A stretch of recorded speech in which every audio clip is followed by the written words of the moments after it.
आज के इस श्रद्धांजलि कार्यक्रम में, श्रद्धांजलि सभा के इस कार्यक्रम में उपस्थित हमारे मंच में मंचासीन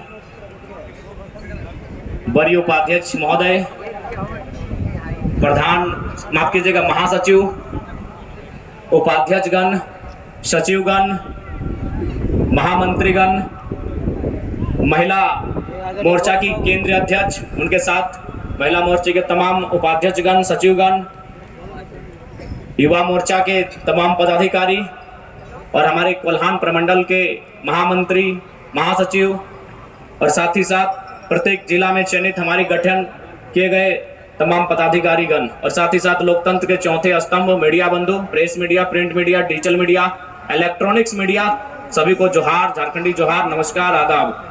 और साथ ही साथ देख पा रहे हैं जैसा कि स्थानीय थाना प्रभारी भी आए हैं अपने दल बल के साथ, उनका भी बहुत बहुत धन्यवाद करते हैं, आभार करते हैं। और शायद ऐसा प्रतीत हो रहा है कि आंधियों का आना आरंभ हुआ है। और खैर अगर टाइगर की एंट्री हो और अगर आंधी तूफान ना हो तो फिर स्वागत किस काम का। तो सबसे पहले मैं अपनी बातों को आगाज करने से पूर्व जमशेदपुर के पूर्व सांसद अमर शहीद सुनील महतो को नमन करता हूं, वंदन करता हूं। और आज लोकतंत्र के चौथे स्तंभ के माध्यम से मैं वर्तमान राज्य सरकार से आह्वान करूंगा कि केंद्र सरकार से शहीद सुनील महतो की हत्या के लिए एनआईए का गठन हो, एनआईए की टीम उनकी जांच करे, उनके मृत्यु के कारणों का खुलासा करे और तमाम अपराधियों को कटघरे के भीतर लाके खड़ा करे। ये मैं राज्य सरकार से मांग करता हूं।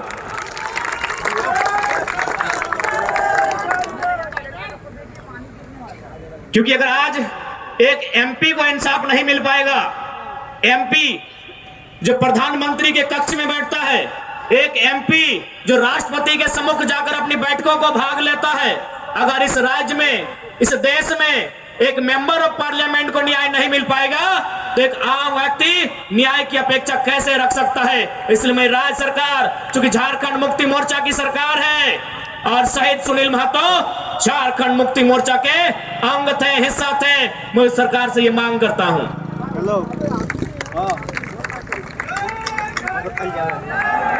तो आज ये मेरे लिए भी गर्व का विषय है और शायद ये झारखंड के इतिहास का पहला विषय होगा कि हम प्रत्याशी हैं कोयलांचल का और नारा अगर जमशेदपुर में लग रहा है तो ये भी गर्व का विषय है।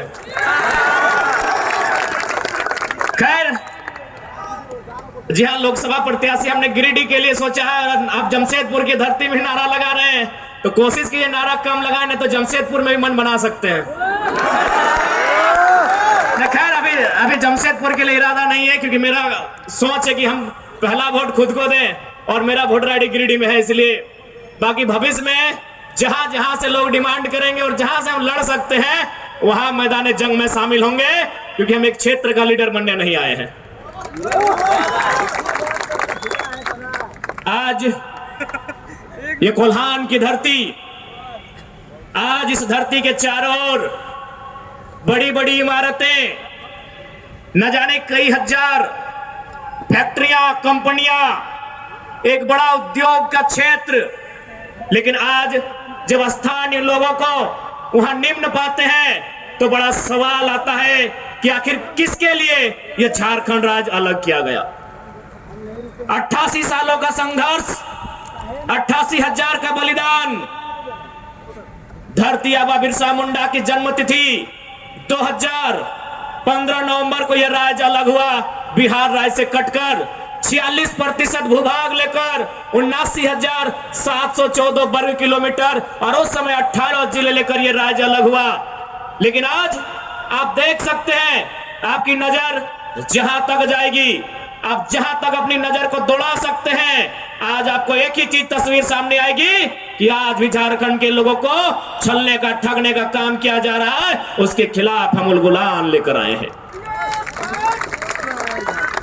इन साफ शब्दों में कहेंगे कि मर्यादा पुरुषोत्तम को श्री राम कहते हैं, मर्यादा पुरुषोत्तम को श्री राम कहते हैं, बांसुरी वाले को घनश्याम कहते हैं, मिसाइल मैन को अब्दुल कलाम कहते हैं, और जो टाटा बीसीएसएल से आंख मिलाए उसे टाइगर जयराम कहते हैं।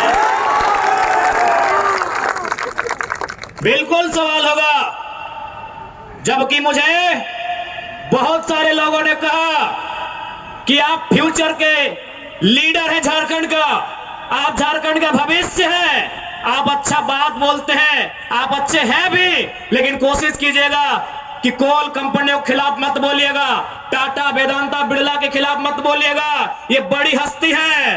तो हम भी कह दें कि अगर आप बड़ी हस्ती हैं तो याद रखिएगा उस बस्ती को हमारी हस्ती के कारण आप टिके हैं।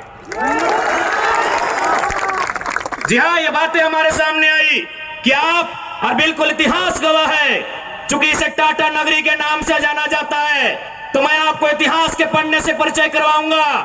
1977 का वो साल था, लेकिन वो कोल्हान नहीं, वो कोयलांचल था, वो टाटा सिजवा नामक क्षेत्र था, और वहां के जीएम ने एक कोयलांचल के हीरे को ऑफर किया था कि हम तुम्हें कार देंगे।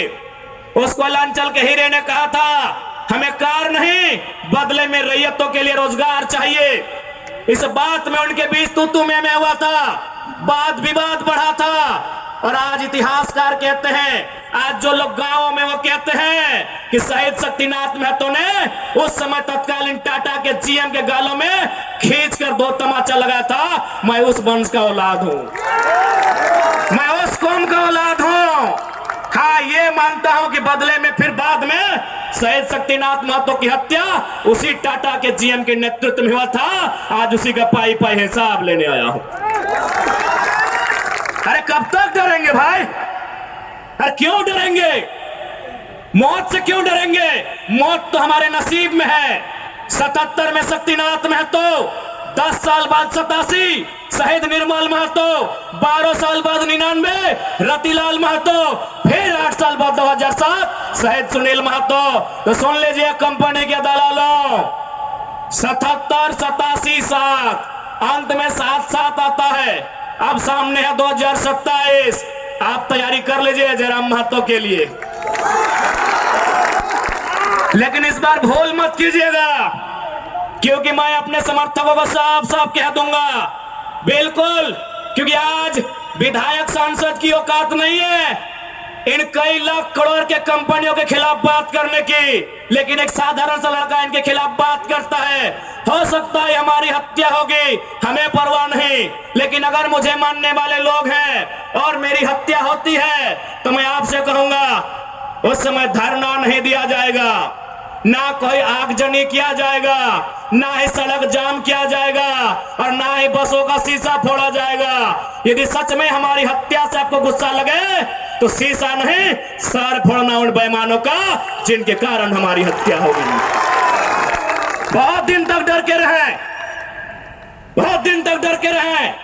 कत्ल होगा, शहादत होगी निर्मल महतो की, शहादत होगी सुनील महतो की, और टाटा में असिस्टेंट जीएम के पद पर काम करेगी एसएस की पत्नी। हम सवाल करेंगे, ये सवाल करने का हमको हक है।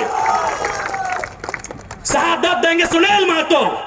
आज उनकी विधवा मां रो रही है, आर्थिक दंड स्थिति का सामना कर रही है, और एसएसपी की बीबी या फ्री फोकट में जनरल मैनेजर पद पे काम करेगी। हम इसका सवाल करेंगे। आपको जो कहना है कीजिए, आपको जो करना है कीजिए। अरे कब तक डरेंगे कोल्हानवासी? कब तक डरेंगे? कब तक इनकी गुलामी सहेंगे? अरे जिनके हमारे बाप दादाओं की जमीनों पे टाटा जमशेदपुर खड़ा है, हमारी बाप दादा की जमीन पे ओसामा चिन खड़ा है, हमारी बाप दादा की जमीन पे टिस्को खड़ा है। इस बात को जहन में याद रखिएगा कोल्हानवासियों। आज कोल्हांचल से ये टाइगर ये संदेश लेके आया है कि अब हमें डरने की नहीं, अरे मरना पड़े तो मर जाइए, लेकिन आने वाली पीढ़ी के भविष्य के लिए आज हमें इस लड़ाई को लड़ना होगा। मैं लोकतंत्र के चौथे स्तंभ के माध्यम से मैं सवाल करूंगा टाटा मैनेजमेंट से कि ललित दास कौन है? Who is Lalit Das? What is his ability? उसकी योग्यता क्या है? कौन है ललित दास? उसकी योग्यता क्या है, कितना तक पढ़ा है कि आज सीएसआर को संभालेगा, आज IL6 में नौकरी करेगा। साला जिसका गांव उजड़ा, एक नहीं 18 गांव टाटा के लिए उजड़ा है, और छत्तीसगढ़ का रघुवर दास जी का बेटा ललित दास यहाँ IL6 में नौकरी करेगा, सीएसआर को संभालेगा। हम सवाल करेंगे, पूछेंगे मैनेजमेंट से, छापिए इसकी हेडलाइन में कि जयराम महतो टाटा प्रबंधन से यह सवाल करता है, जमशेदपुर की टाटा प्रबंधन से, कि ललित दास कौन है, क्या है उसकी योग्यता। बाहर बात मजाक बना के रख दी है, कत्ल होगा हमारा, लहू बहेगा हमारा, हमारी लहू से स्वर्णरेखा की नदी लाल होगी, हमारी लहू से दामोदर की नदी लाल होगी, और ललित दास माला माल होगा। हम सवाल भी करेंगे और बवाल भी करेंगे, इस बात को लिख लीजिए। आइए सामने टाटा के प्रबंधन, और हमें उत्तर दीजिए कि ललित दास कौन है, क्या है उसकी योग्यता। पूर्व मुख्यमंत्री का बेटा होना योग्यता है, या वर्तमान राज्यपाल का बेटा होना योग्यता है। क्या यह योग्यता कहा जाएगा? भारत एक संवैधानिक राष्ट्र है, क्या बाप के दौड़ने के बदले बेटा दरोगा बनेगा? बाप के दौड़ से बेटा दरोगा बनेगा?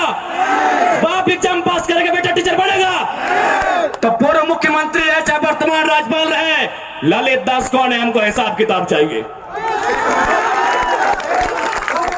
आज ना ये चुनावी भाषण देने आए हैं, न राजनीति की बात करने आए हैं, एक संदेश लेके आए हैं कि कोयलांचल और कोल्हान के लोगों, हम दो हमारे दो नहीं, बिल्कुल इस भ्रम में मत रहिए, हम दो हमारे दो नहीं, तीसरा पैदा कीजिए, उसको निर्मल महतो बनाइए, उसको हथियार से लेस कीजिए।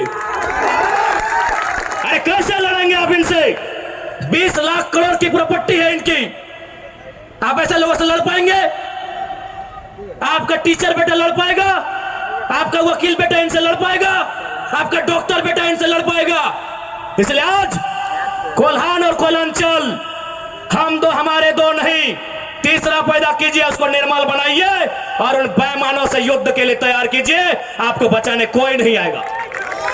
अरे आप किससे उम्मीद करते हैं? एसएसपी, आपको जानकारी होना चाहिए, एसएसपी टाटा का साथ देते हैं, हिंदू मुस्लिम का राइट होता है, 44 मुसलमानों की दुकान तोड़ी जाती है, उस समय धारा 144 होता है, लेकिन टाटा रातों रात रोड बनाता है, धारा 144 का कहीं जिक्र नहीं होता है। आपकी सुरक्षा कौन करेगा बताइए? कौन करेगा आपकी सुरक्षा? ये हम आप बताइए हमें, कौन करेगा आपकी सुरक्षा? आज ये डोबो का वीडियो किसी हो, कोई डोबो का सीओ है, पहले मैं कहना चाहूंगा, यहाँ बहुत सारे पुलिसकर्मी हैं जो ईमानदार हैं, उनको नमस्कार है।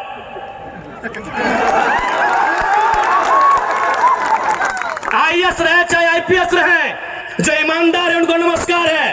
अगर कंपनी में भी ईमानदार लोग हैं तो ईमानदार है, उनको नमस्कार है। लेकिन सुनने में आया है कि डोबो का सीओ 20,000 रुपया प्रति एकड़ अपने बाप का जमीन मोटेशन करवाने के नाम पे मांगता है। ऐसे सीओ को जो डोबो का सुनने में आया है, उसको दोहमुनी में लेकर डुबा दीजिए। इस बात को हम छीने ठोक के कहेंगे। उसका बाप का जमीन है क्या? 20,000 नहीं, 20 पैसा नहीं मिलेगा, 20 पैसा नहीं मिलेगा। वीडियो के बाप का जमीन है, सीओ के बाप का जमीन है क्या? लेकिन आपके बाप का दादा का ये जमीन है, ये 4000 साल से हम ये खेती बाड़ी करते हैं, ये हमारा प्रमाण है। अरे अब तो दुनिया के वैज्ञानिक मान रहे हैं कि सबसे पहला इंसान सिंहभूम से निकला था। आप गर्व कीजिए अपने इतिहास पर, आप गर्व कीजिए अपने इतिहास पर। ये हम नहीं कह रहे हैं, ये दुनिया की रिसर्च की टीम कह रही है कि जब दुनिया जल में था और जल से जो मिट्टी का कण पहले बाहर आया था वह सिंहभूम का इलाका था। ये दुनिया के रिसर्च टीम कह रही है। यानी ये जमीन हमारी है, ये भूमि हमारी है, और आज यहां हम बेगाने बन के बैठे हैं। आज यहां हम दर बदर की ठोकरें खा रहे हैं। आज हमारे यहाँ कत्ल किया जा रहा है, और एकदम साल दर साल किया जा रहा है। 77 में, 87 में, 97 में, 7 में एकदम कंटिन्यूली हमारा कत्ल किया जा रहा है। और आज हम हाथ धर के बैठे हैं। आज हम कहना चाहेंगे, आज बिल्कुल अगर हम होते निर्मल दा के समय, यदि हम होते सुनील दा के समय, कसम से आंख से आंसू नहीं बहाते, कसम से आंख से आंसू नहीं बहाते। उनकी मौत के साथ साथ और 100 गो लोगों को मरने के लिए तैयार करते और आंख से आंसू नहीं उनको नदी में बहाते जो उनकी मौत का कारण बने थे। हमने आंख से आंसू बहाया, हमने अनाथों जैसा अनुभव किया कि हमारे लीडर चले गए। अब रोने का समय नहीं है, अब बिलखने का समय नहीं है, इंतकाम का समय है। क्योंकि आने वाला 20 साल बाद आने वाली पीढ़ी ना वो निर्मल दा को पढ़ने का समय जुटा पाएगी, ना वो बिरसा मुंडा को पढ़ने का समय जुटा पाएगी, ना वो शेख भिखारी को पढ़ने का समय जुटा पाएगी। आने वाली पीढ़ी सवाल भी नहीं कर पाएगी। इसलिए आज आपको अपने हर एक घर से, हर एक परिवार से एक एक औलाद को, चाहे बेटा या बेटी रहे, एक एक औलाद को फौलाद बनाना होगा। ये आज मैं कोल्हान वासियों को कहना चाहूंगा।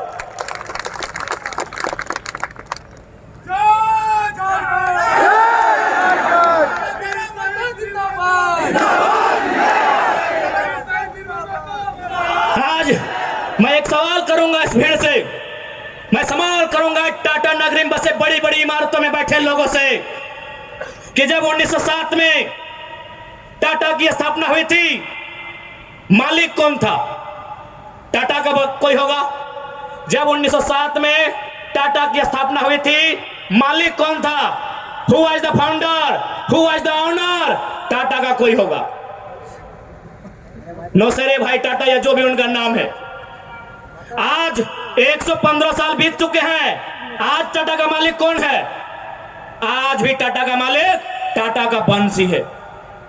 100 साल पहले टाटा ने पूंजी का इन्वेस्ट किया था, आज 100 साल बाद भी टाटा का मालिक टाटा का वंशज है। लेकिन एक सवाल होगा मेरा, 100 साल पहले जिन कुर्मियों ने, जिन संथालियों ने, जिन हो ने, जिन गोड़ाई ने, जिन धीवर ने, जिन अल्पसंख्यक ने टाटा में जमीन दिया था, आज उस परिवार के पास क्या नौकरी है? आज ही हम सवाल करेंगे। अरे आपने पूंजी लगाया, 100 साल बाद अब मालिक है, हमने भी पूंजी दिया है। पूंजी 2 प्रकार की होती है इंपॉर्टेंट, एक जमीन, दूसरा अर्थ। अर्थ आपका, मालिक आज आप है, जमीन हमारी, हम कहां है ये सवाल करेंगे। ये कैसा देश है जो कहते हैं गांधी का देश है, ये किसानों का देश है? गांधी जी कहते थे कि किसानों की आत्मा बसती है गांव में, तो आज कहां है गांव? आज कहां है किसान? केवल पूंजीवादी का हावी, आज चारों तरफ केवल कैपिटलिज्म के लोगों का दबदबा। ठीक है, हम विकास के विरोधी नहीं है, अरे हमने इंसान भी दिया है और जमीन दान भी दिया है। हमने इंसान के रूप में कभी बिरसा भगवान को दिया, कभी भागीरथ मांझी, कभी तिलका मांझी को दिया, तो कभी निर्मल महतो, तो कभी सुनील महतो जैसे शेर को हमने दिया। और जमीन की बात कीजिएगा तो जहां तक टाटा की नजर जाएगी वो जमीन सारी की सारी हमारी है। क्या नहीं दिया हमने विकास के नाम पे? विकास के नाम पे हमारा कत्ल हुआ, विकास के नाम पे हमारा गांव उजाड़ा गया, विकास के नाम पे हमको लूटा गया। और आज अगर हम सवाल करेंगे तो आप हमें उग्रवादी जैसे शब्दों से नवाजेंगे। तो आज ये बात जान लीजिए, भले आज ये आपका समय है क्योंकि प्रधानमंत्री आपके हैं, सही बात है, किसानों के प्रधानमंत्री नहीं है। भले आप भावनाओं में वोट देते हैं, आज फिर किसान आंदोलन कर रहा है, किसान 700 मर चुके हैं, ये किसानों के प्रधानमंत्री नहीं है। अगर ये किसानों के प्रधानमंत्री होते तो एक रूल बनाते। 1984 तक टाटा ने जो 15,000 एकड़ जमीन का अधिग्रहण किया है, उसमें मात्र 3,000 एकड़ में प्रोडक्शन का काम हुआ है, मात्र 3,000 एकड़ में कंपनी का एस्टेब्लिशमेंट किया गया है। यदि ये देश और ये वर्तमान के प्रधानमंत्री अगर किसानों के होते तो एक फरमान जारी करते कि बाकी जो आपके पास 12,000 एकड़ बचा है उसमें पोल्ट्री फार्म खोलना है क्या? उसमें पोल्ट्री फार्म खोलना है? जी नहीं, रियल एस्टेट को बेचना है। हमारी जमीनें टाटा डिसाइड करेंगे रियल एस्टेट को बेचना है। इसलिए अगर सच में ये किसानों के प्रधानमंत्री होते तो एक नियम बनाते, और ये नियम है भी, बकायदा न्यायालय में चर्चा उठ चुका है कि यदि किसी कंपनी ने जमीन लिया है और उस जमीन पे काम नहीं हुआ है तो रैयत को वापस लौटाना चाहिए। टाटा ने 15,000 एकड़ जमीन लिया है, मानते हैं 3,000 एकड़ पर इन्होंने काम किया है, चलिए 3,000 एकड़ एक्स्ट्रा, अभी भी 10,000 एकड़ जमीन है जो इनके कब्जे में है, वो यहाँ के रैयतों को वापस मिलना चाहिए। तब मानेंगे ये गांधी का देश है, तब मानेंगे किसानों का देश है। आप बोलेंगे हम मान लेंगे, दीजिए 10,000 एकड़ जमीन वापस, तब मानेंगे किसानों का देश है, तब मानेंगे महात्मा गांधी का देश है। आज और तमाम जितने भी आईएएस, आईपीएस, मिनिस्टर, आज अगर मैं साफ कहूंगा कि संविधान की जितनी हत्या उग्रवादी आतंकवादी करते हैं उससे कहीं ज्यादा वो आईएएस, आईपीएस और मिनिस्टर संविधान की हत्या करता है जो पूंजीपतियों का साथ देता है। क्यों पता है? पढ़े लिखे लोग, पुलिसकर्मी भाई आप भी सुनिएगा कि आपके एसपी संविधान की हत्या कैसे करते हैं। हाँ, पुलिस वाली दीदी आप भी सुनिएगा कि आपके डीसी संविधान की हत्या कब करते हैं। भारत के संविधान को खोलिए, भारत के संविधान में प्रियम्बल आता है, प्रियम्बल में क्या लिखा है पता है? हम भारत के लोग सामाजिक, राजनीतिक, आर्थिक न्याय की बात लिखा है। हम भारत के लोग धर्मनिरपेक्ष समाजवाद का नाम लिखा है, समाजवाद, पूंजीवाद नहीं लिखा है, कहीं नहीं लिखा है। भारत के संविधान में समाजवाद लिखा है। हम भारत के लोग धर्मनिरपेक्ष समाजवाद भारत के निर्माण करेंगे।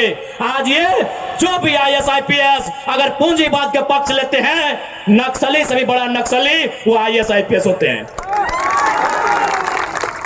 हाँ, हम सीना ठोक के कहेंगे। बाकी एसपी साहब, आप चाहे तो हमारी मौत का साजिश कर सकते हैं, क्योंकि आपकी पत्नी को पूर्व में, अभी नहीं, अभी वाले नहीं, अभी वाला नया आया है, पूर्व वाले एसएसपी साहब, आप चाहे तो हमारी हत्या की साजिश रच सकते हैं, रचने का आपको अधिकार है। आपकी पत्नी को टाटा के दलालों ने नौकरी जो दिया है, और ये कोई नई बात नहीं है। झारखंड राज्य में केवल गुंडों ने मौत का साजिश नहीं किया है। बगोदर के एक विधायक थे, नाम अगर आप नहीं जानते तो सुन लीजिए, कॉमरेड महेंद्र सिंह, उनकी हत्या में एसपी का हाथ था। सीना ठोक के कहते हैं आज भी गांव में लोग कहते हैं कि कॉमरेड महेंद्र सिंह की हत्या में उस समय जो भी थे, क्योंकि हम लोग उस समय अंडा थे, अंडा मेरा छोटा बच्चा थे, हमें आइडिया नहीं है, जो भी थे, जिस भी जिला के थे, झारखंड में 24 में से एक एसपी का हाथ था महेंद्र सिंह की हत्या में। तो ऐसे लोग जिनकी पत्नियों को, जिनके बच्चों को ये लोग नौकरी देंगे, वो हत्या करने से पीछे कैसे हटेंगे? तो सुन लीजिए महोदय, क्योंकि आपकी योग्यता का हम सम्मान करते हैं, आपकी प्रतिभा का सम्मान करते हैं, आपकी एजुकेशन का सम्मान करते हैं, लेकिन एक बात कहेंगे, हम गरीब लोग हैं, बद्दुआ नहीं देते हैं, लेकिन हमारे दिल से एक हाय निकलती है, उस हाय से याद रखिएगा, ये विधाता आपको कभी माफ नहीं करेगा। अरे भाई, अगर हिम्मत नहीं है तो काहे गर्व से बोलते हैं कि आईएएस, आईपीएस बन के आए हैं? अगर Tata, Vedanta, Birla, BCCL, CCL, Ambani, Adani, Usha Martin, TISCO, Telco, अगर उनकी गलत नीतियों से आपको लड़ने का हिम्मत नहीं है तो काहे खुद को आईएएस, आईपीएस की गिनती करवाते हैं? चपरासी बनिए, चपरासी बनिए। और हम ये भी मानते हैं कि आज आपके पास शक्तियां हैं। अरे बहुत अच्छा, क्या कीजिएगा? ऐसे भी तो हमारा कत्ल होता आया है, हम कत्ल होते होते हम मरते मरते परेशान हो चुके हैं। हमने बहुत कत्ल देखा है, जितना अंग्रेजों ने हमें नहीं सताया है उससे कई ज्यादा गुना कॉर्पोरेट ने, भ्रष्ट आईएएस, आईपीएस ने, भ्रष्ट मिनिस्टर ने और भ्रष्ट डोबो जैसे सीओ ने हमें सताया है। अरे आप क्या कीजिएगा, कीजिए ना, मरने सब आया है, कौन यहां जीने आया है? 610 ट्रिलियन वर्ग किलोमीटर सूरज। हमारे साथ अगर हमारी सभा को सुनेगा तो कुछ जनरल नॉलेज बढ़ा देंगे। 610 ट्रिलियन वर्ग किलोमीटर सूरज एक दिन मर जाएगा। 510 मिलियन वर्ग किलोमीटर की धरती ये भी एक दिन मर जाएगी। 165 वर्ग किलोमीटर में फैला हुआ, मिलियन वर्ग किलोमीटर में फैला हुआ प्रशांत महासागर, इसका पानी भी एक दिन सूख जाएगा। 5,95,000 वर्ग किलोमीटर, 95 लाख वर्ग किलोमीटर फैला हुआ हिमालय का पहाड़ एक दिन पिघल जाएगा। 38 मिलियन वर्ग किलोमीटर में उगने वाला चंद्रमा मर जाएगा। अरे 5 फीट का इंसान काहे डर रहे हैं, काहे डर रहे हैं? आपकी डर आपकी मौत का कारण है, आपकी डर आपकी भय का कारण है। मैं एक लाइन कहूंगा, एक क्रिकेट का उदाहरण आपको दूंगा। साउथ अफ्रीका में एक खिलाड़ी थे, उनका नाम था ग्रीम स्मिथ। उन्होंने घर की दीवारों पर 3 लाइन लिखा था कि मुझे बड़ा होके साउथ अफ्रीका की टीम से क्रिकेट खेलना है। दूसरा लाइन लिखा था मुझे साउथ अफ्रीका की क्रिकेट टीम का कप्तान बनना है। और तीसरा लाइन लिखा था मुझे ऑस्ट्रेलिया को घर में घुसकर टेस्ट मैच हराना है। जबकि क्रिकेटर का ड्रीम होता है वर्ल्ड कप जीतना, लेकिन ग्रीम स्मिथ का ड्रीम वर्ल्ड कप नहीं था, ऑस्ट्रेलिया को टेस्ट में हराना था। चूंकि उन्होंने घर की दीवार पर लिखा था, रोज उनको पढ़ते थे और उन्होंने वो तीनों ड्रीम पूरा किया था। आप भी जाओ, घर की दीवारों पर लिख दो, सुनील महतो की शहादत को लिखो, निर्मल दा की शहादत को लिखो, हमारे साथ हुए जुल्म को लिखो, जिस एसपी के टाइम में जुल्म हुआ उसका नाम लिखो, जिस जीएम के टाइम में जुल्म हुआ उसका नाम लिखो। और अपनी पीढ़ी से बोलना, आज ना सही, आज वक्त उनका है, जिस दिन वक्त हमारा होगा हम भी उनकी आने वाली पीढ़ी से बदला लेंगे। जाओ अपने घर की दीवारों पर लिखो, जाओ शोषित लोग, वंचित लोग अपने घर की दीवारों पर लिखो, हाँ आज समय इनका है, आज ये बड़ी बड़ी इमारतें इनका समय है। लेकिन याद रखिएगा, सिकंदर भी 33 साल की उम्र में झाल बजाकर लौट गया था। बड़े बड़े 30 मार्खास जहां से लौट गए। इसलिए मैं तमाम लोह नगरी में जितने पदाधिकारी हैं, जितने मिनिस्टर हैं, मैं एक संदेश देना चाहूंगा, पाप का भागी मत बनिए। पाप किसी के बाप का नहीं होता है। कंपनियों की दलाली मत कीजिए, रैयत के साथ इंसाफ कीजिए। ये मैं तमाम प्रशासनिक लोगों से निवेदन करना चाहूंगा।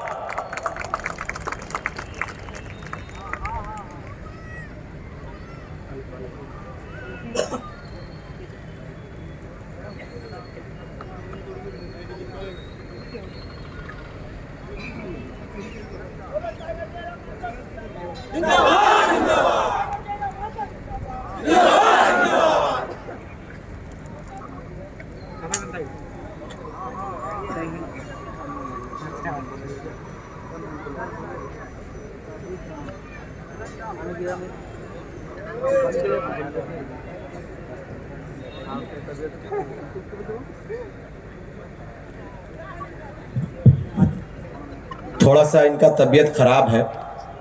कल ही हम लोग इनको हॉस्पिटल लेकर गए थे। अस्वस्थ होने के बावजूद लगातार हम लोग झारखंड के ज्वलंत विषयों पर लगातार मुखर होकर बोलते हैं।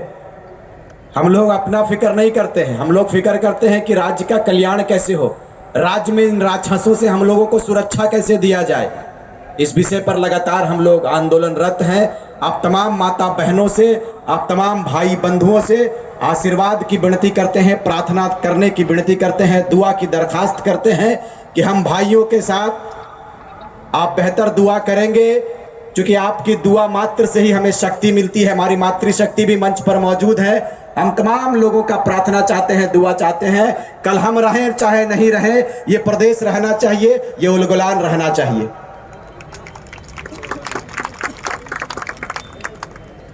क्योंकि कभी इनका बीपी डाउन हो जाता है तो कभी मेरा हो जाता है।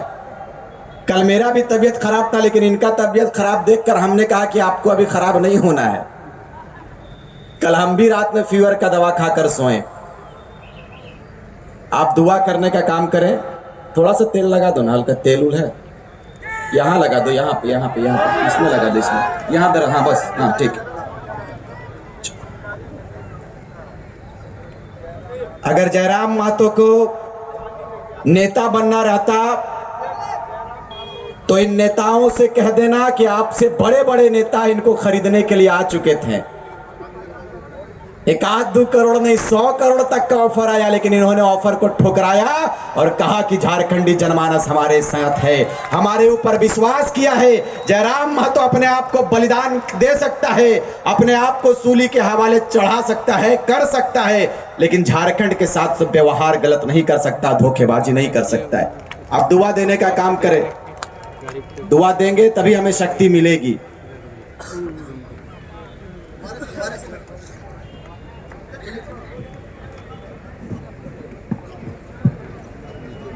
और जाहिर सी बात है कि वक्ता, अरे नेता लोग तो 10 मिनट बोलता है और बैठ जाता है, लेकिन हम लोग 45 मिनट 2 घंटा तक बोलते रहते। जाहिर सी बात है, ब्लड सर्कुलेशन हाई होता है, नसें जो होती है वो फटने लगता है, तो जाहिर सी बात है। लेकिन इतना दर्द भरा है कि हम लोग रुकते ही नहीं हैं।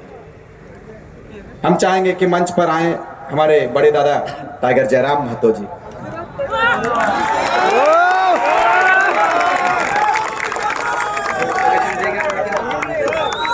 हेलो, नहीं ना, धीरे बोलेंगे, अब एनर्जी नहीं लग रहा।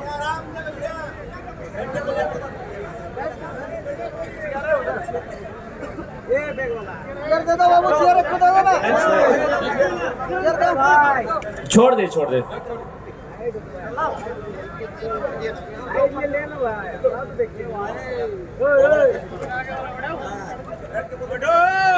आगे वाला बैठ जाइए,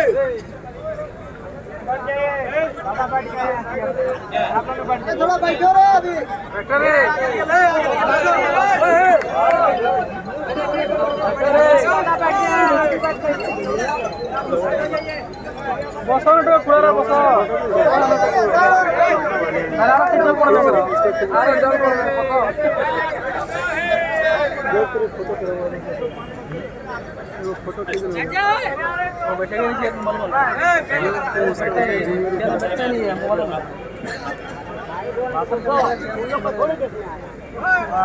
यही तो मैं काम किया तो फिर आनंद दिला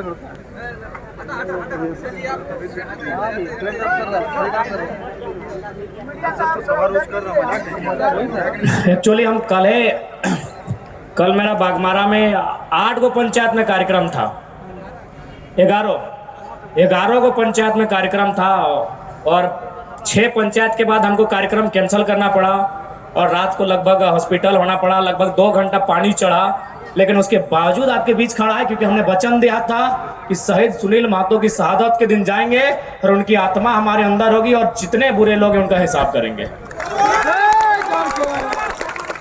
और आज मैं आप लोगों को स्पष्ट कहना चाहूंगा, जैसे हमारे रिजवान दा ने कहा, बिल्कुल राजनीतिक महत्वाकांक्षा अगर हमारी होती, आपके मन में भी एक सवाल आ रहा होगा कि हम लोग भी बदल जाएंगे क्या।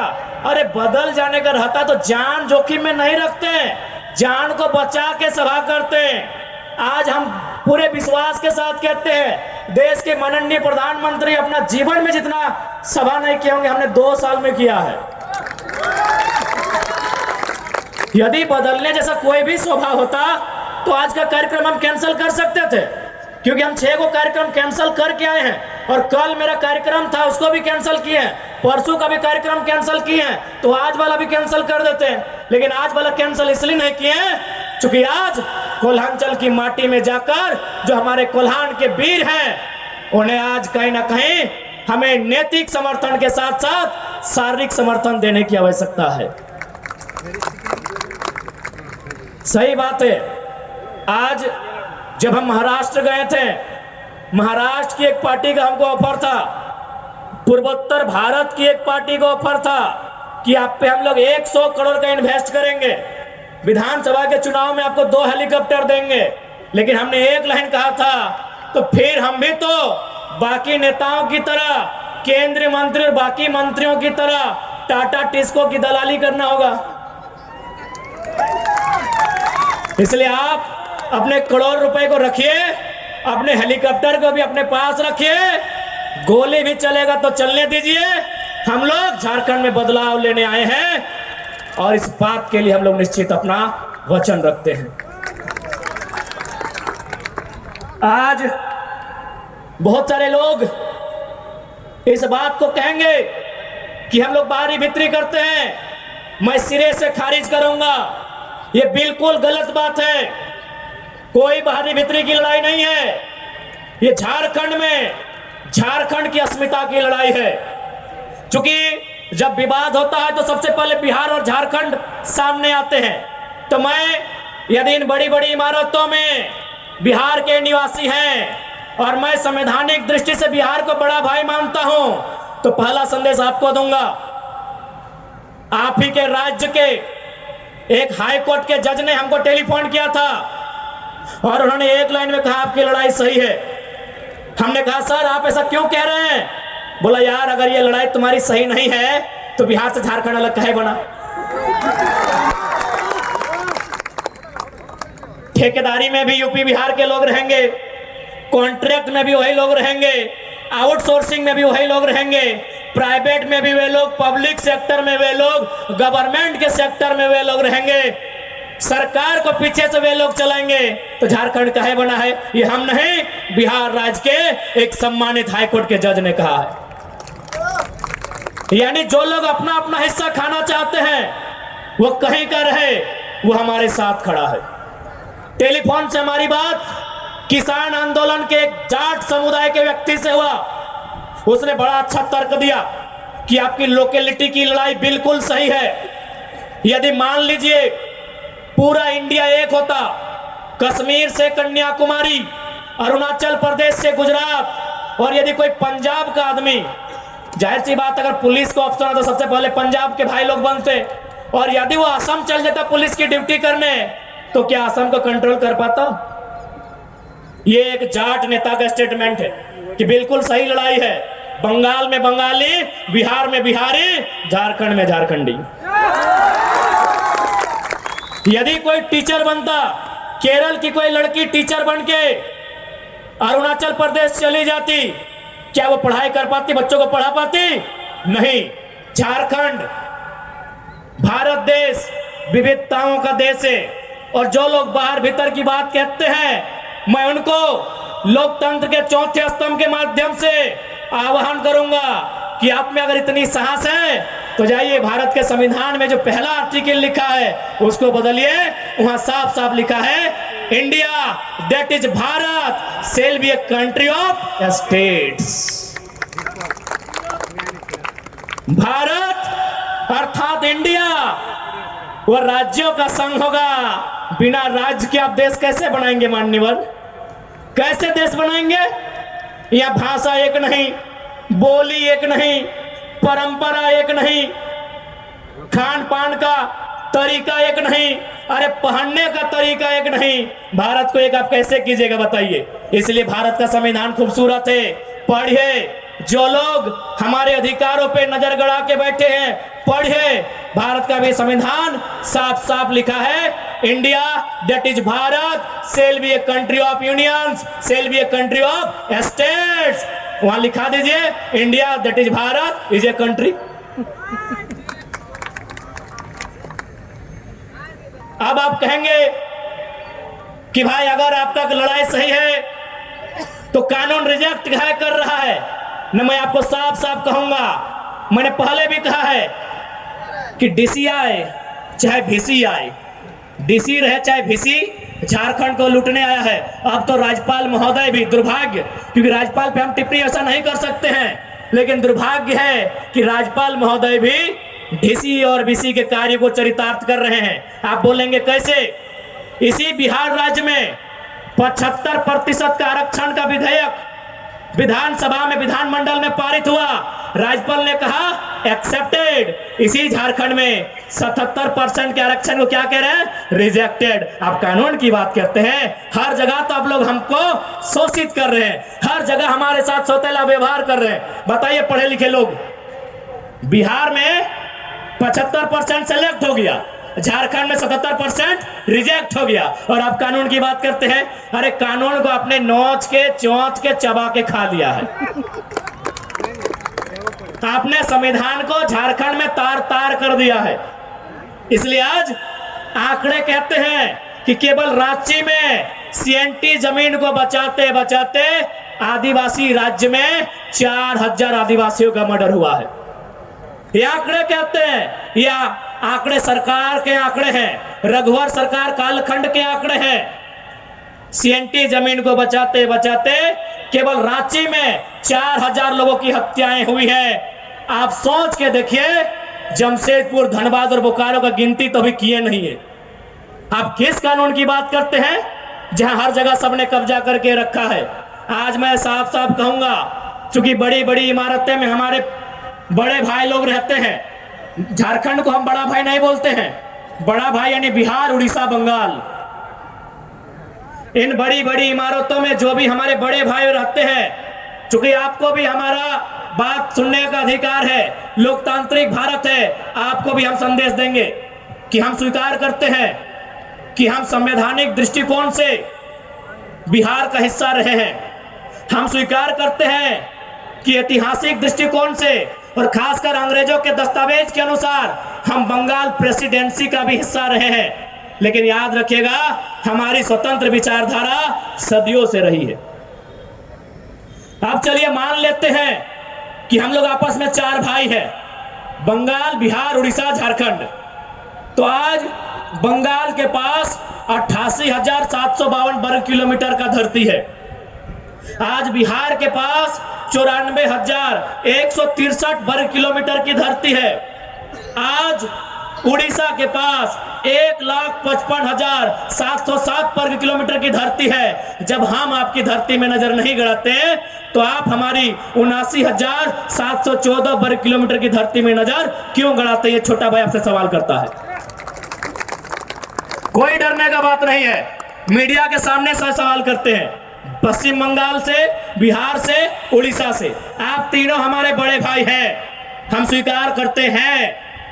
एक के पास 88,000 के आसपास, एक के पास 94,000 के आसपास, एक के पास 1,55,000 के आसपास वर्ग किलोमीटर में जमीन है। जब आपकी जमीन पर हम नजर नहीं गड़ाते हैं, आप छोटे भाई की जमीन पे नजर क्यों गड़ाते हैं? क्या ये मर्यादा है?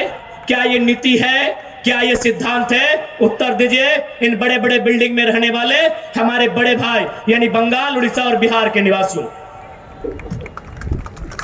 ये कहां का न्याय है? यदि बंटवारा हो चुका है, दैट मीन्स बंटवारा हो चुका है, पार्टीशन हो चुका है। आपके हिस्से में जो है आप उसको देखिए। और आप ही कहते हैं ना बड़े भाई कि 12 बीघा में पुदीना बा। आप ही कहते हैं ना मेरे आदरणीय बड़े भाई, आप ही कहते हैं कि 12 बीघा में पुदीना बा। तो पुदीना की चटनी बनाइए, खाइए। झारखंड की मिट्टी को छोड़ दीजिए, हम लोग मिट्टी खा के रह लेंगे। और ये मिट्टी खाने वाला बात कोई मजाक का बात नहीं है। जो लोग धनबाद, बोकारो से आए हैं, पूछिए। गिरिडीह जिला में पीरटार प्रखंड है, कुणको नाम का एक गांव है, वहां सादा रंग का मिट्टी मिलता है। हमारी दादी एक टाइम खाती थी। तो है बड़े भाई, आप 12 बीघा में पुदीना लगाइए, बकायदा हम बोलेगा तो कुछ मदद भी कर देंगे, पानी पटा देंगे। और आप चटनी बनाइए, हमारी मिट्टी में कब्जा मत गड़ाइए, आपसे रिक्वेस्ट होगा। नहीं, आप स्टैंड हम क्लियर करेंगे।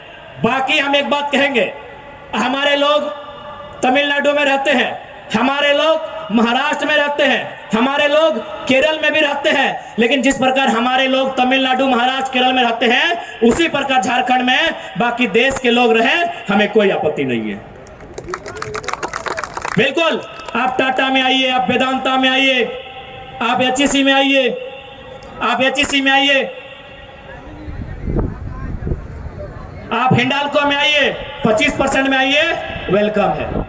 ज्यादा समय नहीं लेंगे, क्योंकि बारिश का मौसम है और माताएं बहनें भी काफी संख्या में हैं। खैर, बारिश से घबराइए मत, बारिश ने भी गिरिडीह से आने वाली आंधी का जमशेदपुर में स्वागत किया है। पुनः कहेंगे कि मर्यादा पुरुषोत्तम को श्री राम कहते हैं, मर्यादा पुरुषोत्तम को श्री राम कहते हैं, बांसुरी वाले को घनश्याम कहते हैं, मिसाइल मैन को अब्दुल कलाम कहते हैं, और जो टाटा, बीसीसीएल, वेदांता से आंख मिलाए उसे टाइगर जयराम कहते हैं।